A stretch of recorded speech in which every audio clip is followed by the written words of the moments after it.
Per 12 Juli 2020, Bali masih mencatatkan kasus baru COVID-19. Jumlahnya lebih banyak dibandingkan sehari sebelumnya, yakni mencapai 48 orang dan seluruhnya WNI. Meski demikian, jumlah pasien sembuh lebih besar, yakni 57 orang. Kumulatif kasus terkonfirmasi positif COVID-19 di Bali mencapai 2.195 orang. Dilihat dari jenis penularan, seluruh kasus baru merupakan transmisi lokal. Total kasus transmisi lokal kini mencapai 1.825 atau 83% dari total kasus. PPLN mencapai 304 orang atau 14% dan PPDN sebanyak 66 orang atau 3%. Untuk sebarannya di infocorona.baliprof.go.id, mayoritas kasus dicatatkan oleh satu daerah.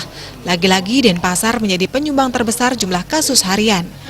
Denpasar menambah kasus baru sebanyak 37 orang atau 78% dari kumulatif kasus. Untuk pasien sembuh, jumlah harian yang dilaporkan lebih banyak dari kasus baru. Sebanyak 57 orang tercatat sudah sembuh karena telah menjalani 2 kali swab dengan hasil negatif. Denpasar menjadi penyumbang jumlah pasien sembuh terbanyak, yakni 29 pasien. Tidak ada tambahan kasus meninggal, kumulatifnya tetap 27 orang. Rinciannya 25 WNI dan 2 WNA. Bali Pos melaporkan.